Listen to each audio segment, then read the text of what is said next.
আসসালামু আলাইকুম। আশা করি আপনারা সবাই ভালো আছেন। আগামীকাল মার্কেট বন্ধ। মহান বিজয় দিবস উপলক্ষে সবাইকে মহান বিজয় দিবসের শুভেচ্ছা। পুঁজিবাজার সংক্রান্ত কিছু তথ্য নিয়ে কথা বলবো। আশা করি পুরো ভিডিওটা শুনবেন। যদি সামারিটা বলি তাহলে যেমন জরিমানার বিষয়ে ব্যাক্সমিকো, সামিট পাওয়ার, খান ব্রাদার্স এসব বিষয়ে একটু কথা বলবো। ভিডিওটা শেয়ার করবেন ভালো লাগলে। রাশেদ মাকসুদের কমিশন আসার পরে তারা এই পর্যন্ত 722 কোটি টাকা জরিমানা করছে। এর মধ্যে 722 কোটি টাকা জরিমানা আর মার্কেট মূলধন বা বিনিয়োগকারীরা মূলধন হারিয়ে ফেলেছে 49,000 কোটি টাকা এই কমিশনের অধীনে। আর ইন্ডেক্স পতন হয়েছে 14 ডিসেম্বর পর্যন্ত 673 পয়েন্ট। তাহলে তো টোটাল জরিমানার মানে পুরো বিষয়টা এরকম বলা যায় যে 722 কোটি টাকা জরিমানা, 49,000 কোটি টাকা মূলধন গায়েব মার্কেট থেকে, আর 14 ডিসেম্বর পর্যন্ত 673 পয়েন্ট ইন্ডেক্স মাইনাস। রাশেদ মাকসুদের কমিশনের অর্জন হচ্ছে আপাতত এইটুকু। এরপরে আসি ব্যাক্সমিকোর বিষয়ে। ব্যাক্সমিকোর সমস্ত শেয়ার বিক্রি করে দিয়েও যদি সব শেয়ার বিক্রি করে দেয়, তাও ব্যাক্সমিকো যে দেনা আছে তার 3 ভাগের 1 ভাগ পূরণ করা যাবে না। তার টোটাল দায় দেনা আছে 50,000 কোটি টাকা। সুতরাং ব্যাক্সমিকোর যে শেয়ারগুলো আছে এই শেয়ারগুলোতে বিষয় একটু চিন্তা ভাবনা করবেন। এরপর আসি সামিট গ্রুপ নিয়ে। এটা সামিট গ্রুপ মূলত আজিজ খান, ফারুক খান ওনাদের কোম্পানি। ওনার একটা রাজনৈতিক দলের আদর্শ যেটা বর্তমানের ক্ষমতায় নাই। তো সুতরাং ব্যাক্সমিকো সালমান রহমানও কিন্তু আওয়ামী গভর্নর। উনি আওয়ামী লীগের গভর্নর বলতে আওয়ামী লীগের পদেই তো ছিল। উনি প্রধানমন্ত্রীর উপদেষ্টা ছিলেন বেসরকারি উন্নয়ন বিষয়ক বা বেসরকারি ব্যবসা বাণিজ্য বিষয়ক। তো সামিট পাওয়ারের যে বিষয়টা, সামিট পাওয়ারের 5টি পাওয়ার প্ল্যান্ট বন্ধ হয়ে গেছে অলরেডি। এর মধ্যে কিছু বন্ধ হয়েছে আপনার এদের মেয়াদ শেষ হয়ে গেছে, আর কিছু বন্ধ হয়েছে গ্যাসের অভাবে। তো আমি বলি যে এইটুকু বলবো যে ব্যাক্সমিকো এবং সামিট পাওয়ার এই দুইটা কোম্পানির শেয়ারগুলোতে, সামিট গ্রুপের শেয়ারগুলো সামিট পাওয়ার আছে এবং support alliance fort, summit alliance fort এই শেয়ারগুলো আছে। তো এই শেয়ারগুলোর ব্যাপারে আপনারা একটু চিন্তা ভাবনা করবেন। অবশ্যই বাই সেল আপনারা আপনাদের নিজ দায়িত্ব করবেন, সেটা একেবারে আপনাদের ব্যক্তিগত বিষয়। আমি শুধু তথ্যগুলো আপনাদের সাথে শেয়ার করতেছি। এরপরে যদি আসি লিব্রা ইনফিউশন 18ই নভেম্বর একটা নিউজ হয়েছে যে লিব্রা ইনফিউশন কারখানা বন্ধ হয়ে গেছে। বিষয়টা এরকম নয়, তাদের কারখানা ঠিক আছে। খান ব্রাদার্সেরও সেম কথা, যে খান ব্রাদার্সের কোম্পানি 5-6 বছর ধরে বন্ধ।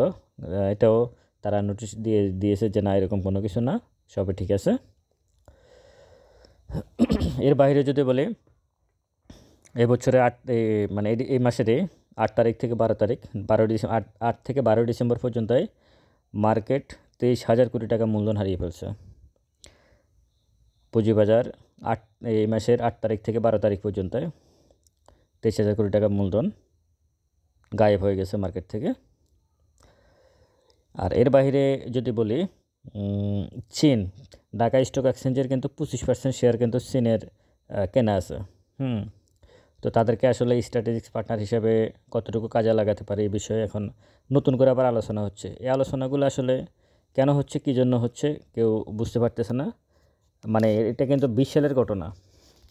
চীন কিন্তু 20 সালে যখন ইন্ডেক্স পড়ে গেছিলো বাংলাদেশের ঢাকা স্টক এক্সচেঞ্জের, তখন কিন্তু চীনের সহায়তা, কারিগরি সহায়তা চাওয়া হয়েছিল। তখন চীন ঢাকা স্টক এক্সচেঞ্জের 25% শেয়ার নিয়ে তারা স্ট্র্যাটেজিক পার্টনার হিসেবে তাদের কাছে আছে। তো এত বড় একটা জিনিস থাকার পরেও বাংলাদেশের মানে পুঁজিবাজারের করুণ দশা, এটা দুর্ভাগ্য এবং দুঃখজনক। বা যারা এই পুঁজিবাজারে বিনিয়োগ করে তাদের জন্য অবশ্যই দুর্ভাগ্য এবং দুঃখজনক। এর বাইরে যদি আমি বলি, যারা বলতেছেন সুদের হারের সাথে পুঁজিবাজারের সম্পর্কে, আমার ভিডিও দেওয়া আছে, একেবারে মানে তথ্য সহকারে আমি দিয়েছি। পাকিস্তানের এই মুহূর্তে ইন্টারেস্ট রেট 15%, তাদের ইন্ডেক্স হচ্ছে আপনার 1 লাখের উপরে। আর ইন্ডিয়ার এই মুহূর্তে ইন্টারেস্ট রেট হচ্ছে 7.5 থেকে 8%, তাদের ইন্ডেক্স 85,000-এর উপরে। শ্রীলঙ্কার ইন্ডেক্স কি বলে সুদের হার হচ্ছে এই মুহূর্তে 8 থেকে 9%। তো তারপরে এই অঞ্চলের মানে এই অঞ্চলে আমাদের এই অঞ্চলে সবার ইন্ডেক্স, সবার পুঁজিবাজারের অবস্থা ভালো, শুধু আমাদেরটা ছাড়া। আমাদের এখানে শুধু ইন্টারেস্ট রেট বেড়ে গেছে, সমস্ত লোক টাকা নিয়ে শুধু ব্যাংকে রাখতেছে, কিন্তু এমনিতে ব্যাংক টাকা দিতে পারতেছে না। মানে কি বলবো, আপনারা একটা জিনিস বুঝার চেষ্টা করেন। আপনি ব্যাংকে যাচ্ছেন, আপনাকে ব্যাংক টাকা দিতে পারতেছে না, কিন্তু পুঁজিবাজার সংক্রান্ত যারা নীতি নির্ধারক আছে সরি, তাদের বক্তব্য হচ্ছে যে সমস্ত টাকা ব্যাংকে চলে গেছে, মানে ব্যাংকে ইন্টারেস্ট রেট খাওয়ার জন্য সমস্ত টাকা ব্যাংকে আছে, ব্যাংকে সুদ খাইতেছে, কিন্তু ব্যাংক টাকা দিতে পারতেছে না। মানে মিথ্যে কথা বলতেও তো একটা লজ্জা শরমের ব্যাপার থাকে, এবং উপযুক্ত জায়গা থেকে উপযুক্ত মানে চেয়ারে বসে বিবেক বুদ্ধিহীনতা যদি না থাকে তাহলে মানুষ সমস্ত কিছু বলতে পারে। একটা কথা বলে রাখি আপনাদেরকে, যার চোখে লজ্জা নাই সে সব কিছুই বলতে পারে, তার দ্বারা সব কিছুই সম্ভব, সে সব কিছুই পারে। তো যাই হোক, এই তথ্যগুলো আপনাদেরকে দিয়ে আমি মনে করি যে কিছুটা হলো আপনাদের উপকার হবে। পুঁজিবাজার সংক্রান্ত কিছু তথ্য আপনাদেরকে দেওয়া হলো। আর ইন্ডেক্স কিন্তু এই মুহূর্তে যেখানে আছে, এখন পর্যন্ত কিন্তু বাই সিগন্যাল আসে নাই। শুধু এটুকুই বলি, যেটা আলোচনা আরও করব, শুধু এটুকু ইন্ডেক্স নিয়ে এটুকু বলি। আজকের ইন্ডেক্স নিয়ে দেখেন, গতকালকে এই যে টেকনিক্যাল অ্যানালাইসিস যে কাজ করে না, এটার আরেকটা মানে প্রতি সেকেন্ডে প্রতি কয়েকদিন পর পর আমি আপনাদেরকে এটা বুঝে দিচ্ছি। টেকনিক্যাল অ্যানালাইসিস যে কাজ করে না, গতকালকে টেকনিক্যাল অ্যানালাইসিস অনুযায়ী কিন্তু মার্কেট আছে ডাউন থাকার কথা, কারণ হিস্টোগ্রামের বার, মুভিং অ্যাভারেজ, 14 দিনের ভ্যালু এবং ম্যাকডি সব কিছু অনুযায়ী সেল সিগন্যাল ছিল। মার্কেট আজকে প্লাস হলো কেন, এই কোশ্চেনটা আমি আপনাদের কাছে রাখলাম। আজকে ইন্ডেক্স প্লাস হলো কেন? কালকে যারা টেকনিক্যাল অ্যানালাইসিস করছিল তারা কি বলছিল যে ইন্ডেক্স আজকে প্লাস হওয়ার সম্ভাবনা আছে, মানে প্লাস হবে বা মাইনাস হবে এটা তো কেউ বলতে পারবে না। তারপরেও কোনো রকম ধারণা ছিল টেকনিক্যাল ভিউ থেকে? ছিল না কিন্তু।